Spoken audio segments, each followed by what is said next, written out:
Good afternoon. Does it work? So first I want to thank to all the organizers, mainly these two people here in front, for inviting me to be part of this conference. Let's hope this works. I am not sure if this photo was taken before or after Rabbi Leo Baeck gathered those rabbinical students in their last year of study and ordained them as rabbis. He entrusted them with a mission to leave the country and start new Jewish communities wherever they landed. Here are some of the rabbinical students ordained by Leo Baeck who landed in South America. 3 of them have been identified in the previous photo. Slide, please. We have been able to identify another person in this photo, a staff member, precisely a library assistant. To be exact, my future boss and the reason I'm here today with you sharing her life as a tribute to her memory. Here she is, Suse Hallenstein. Please.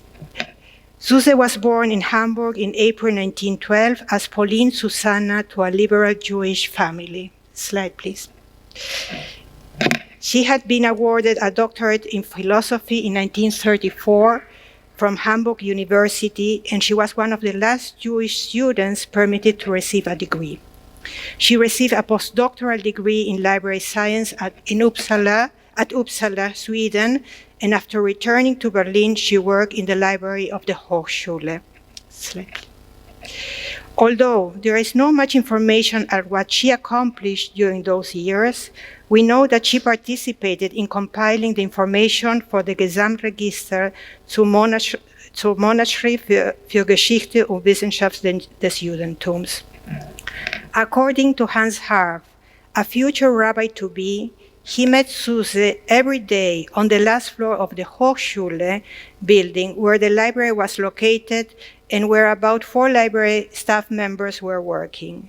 They had lunch together in the nearby building which belonged to the Jewish Berlin community, where students and Hochschule employees could grab lunch.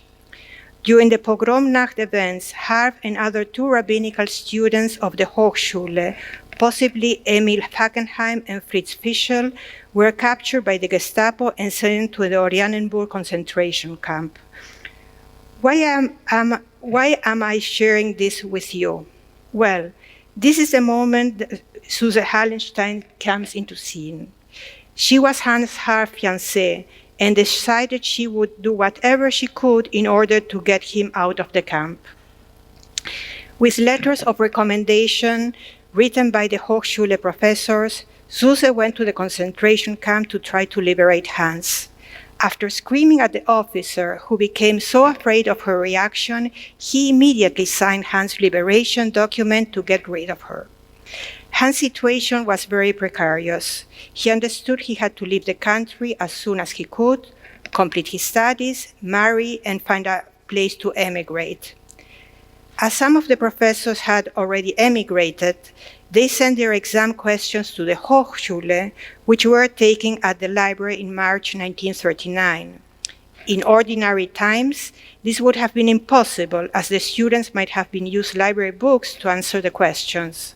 However, the professors understood that the future of these rabbinical students would depend on good grades. This is the testimony of Hans Harf. Next slide, please. The professors also provided them with letters of recommendation so that, once out of Germany, the Jewish communities in their countries of residence could assist in placing them. During Pogromnacht, a promise was made to Leo Baeck or among some students. This is not clear to me. In any case, Leo Baeck gathered several students and rabbis and made them promise that for every stone thrown that night at the Hochschule, they would build a new synagogue in the countries hosting them. Suse and Hans got married by Rabbi Ignaz Maybaum. They packed their belongings under the strict surveillance of the Gestapo. Just before shipping them, Harf's father sent a Torah, which he was able to save from a small Jewish community. This was the last piece to be incorporated into the packages before they were sealed by the Nazis and sent to Argentina. Next slide, please. They boarded the Formosa ship in April 1939 in France towards Argentina. However, the attitude of the Argentinian government became quite negative towards Jewish immigration, so the only alternative still open was to travel with Bolivian visas. Next slide. Thanks to the help of HISM, they were allowed to enter Argentina in May 1939 with just the basics of Spanish acquired during the voyage. The arrival of rabbis Günther Friedländer and Hans Harf helped to strengthen the Jewish life of the new immigrants. Soon after their arrival, Friedländer and Harf began to conduct Shabbat services. The basic idea was to have traditional religious services in German and to maintain close community solidarity among its members. This was the beginning of the Nueva Comunidad Israelita synagogue established in 1940. Next slide, please. In the beginning, Suse worked as a maid until the homeowner realized she was pregnant. After she lost her job, Suse devoted her years to raising her growing family so her husband could dedicate himself to being a rabbi. Next slide. The Harf raised their 3 children in poverty and hardship. Suse participated in meetings with women of the community, Frauengruppe, but was not very sociable. She read everything she could get her hands on. She cooked and did not like it. She was not a religious woman. Next slide, please. Several German-speaking rabbis who arrived to South America struggled to maintain a distinctive German Jewish identity. They became rabbis of new congregations where they implemented ideas and traditions learned in Europe. In 1956, they succeeded in founding the umbrella organization Centra, which brought together several Central European congregations from 9 different South American countries to ensure the continuation of their German Jewish tradition. Next slide. Centras eventually culminated in the founding of the Seminario Rabino Latinoamericano in Buenos Aires in 1962, the first and only rabbinical seminary on the continent, with the support of Rabbi Marshall Meyer, personal assistant of Abraham Joshua Heschel at the Jewish Theological Seminary. This is how liberal Judaism started developing in South America. Suse returned to her profession and devoted her life to the Seminario's library, which she founded, organized, and directed until her retirement. She managed the library the way the Hochschule's library was managed, very traditional for an academic library. Next slide, please. The library started in 1964 with a collection of 2,000 volumes in a room on the ground floor of an old manor building, and immediately moved to a second room due to the donations and bequests it started to receive. During the first few years, the JTS library sent duplicates of its collection. Consequently, this new Judaica library was able to build and offer a unique book collection. The Seminario's library developed its collection in areas not covered by any other library in South America, therefore becoming the leading Judaica library in South America. Both libraries, Hochschule and Seminarios, held collections aimed at providing rabbinical students with books for their classes and future research. Their aim was also to offer access to new movements and ideas within Judaism in order for students and faculty to keep up with the developments in Jewish studies and scholarship. Next slide, please. Since limited funds were assigned to the library, most welcome gifts were the academic journals received through an exchange with Machshavot, the Seminario's journal. These journals have been in high demand by rabbis and students alike. Consequently, funding restrictions affected the size and depth of the collection. The same is true with how the Hochschule library, with its scarce resources, was able to expand its academic journal collection. Next slide, please.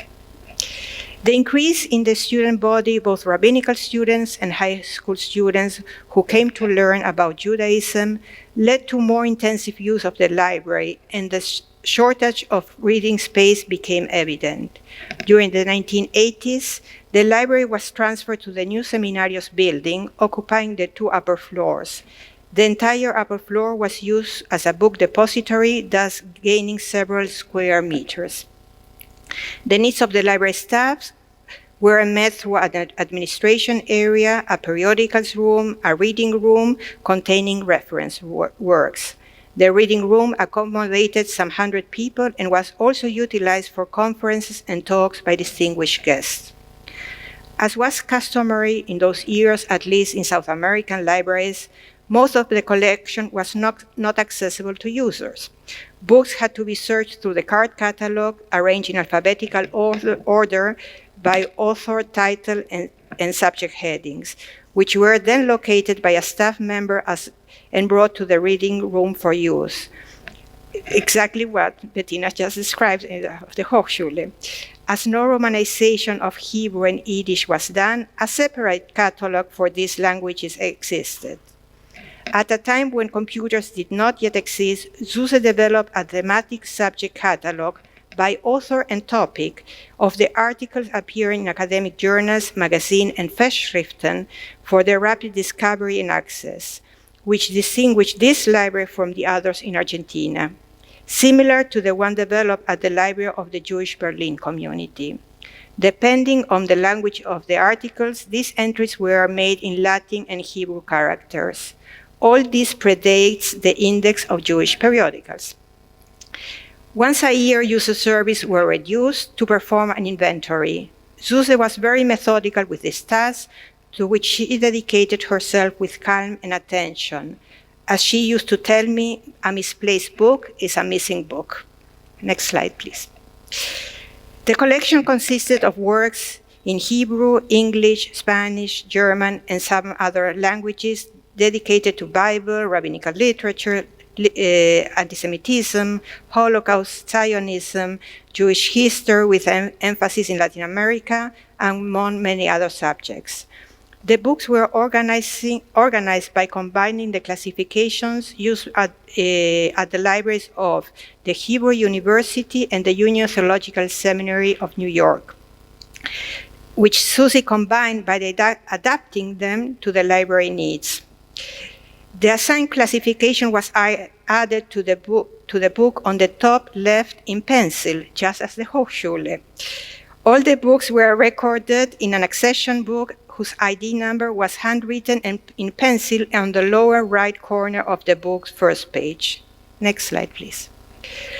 While the library's collection was shaped by the needs of the rabbinical seminary, over the decades the library increased enormously thanks to the purchases of generous donations, expanding the collection beyond its actual core. Duplicates and books unconnected to the collection were exchanged with libraries abroad. Ever since the beginning of the library, the tradition started of fixing a book plate, ex libris, to commemorate the donors. Contrary to the library practices, the library did not dispose of duplicate books to create space for new titles, which caused future space problems. During the civil-military dictatorship, 1976-1983, when Argentinian government imprisoned, murdered, and disappeared political and ideological dissidents, the seminario became a target, for Rabbi Marshall Meyer was a human rights activist and lent his support to the families of victims imprisoned in concentration camps, jails, and those who vanished. Once intimidating phone calls began, Rabbi Meyer decided to hide the documents he was receiving from the families and prisoners, which described the horror of what was happening in the country. Faced with an imminent raid by the military forces and the destruction of these documents, they were hidden by Suse and me among the pages of the Talmudim, Mishnayot, Tosafot, and other books. These documents are part of Meyer's archive, which are now available at Duke University. Next slide, please. If you wonder how Suse was, let me tell you that Doctora Harf, as she wanted to be called, was a brilliant and highly educated woman, a distracted intellectual who lived in her own world. She was a demanding teacher, a wise counselor related Jewish research, and also naive in her outlook on life and the world. She was a woman of almost encyclopedic knowledge, highly respected as a connoisseur of her job and her collection by colleagues, research, and students alike. Very selective with her relationship, difficult to deal with, and not particularly sociable, but she left a mark on those who passed through the library. I, her successor at the library, followed in her footsteps. I started working at the Seminarius Library in 1976, joining Suse and one other volunteer of German Jewish origin, Edith Wind. Suse died in February 28, 2002, and on September 14, 2014, the library was named after her. Thank you very much.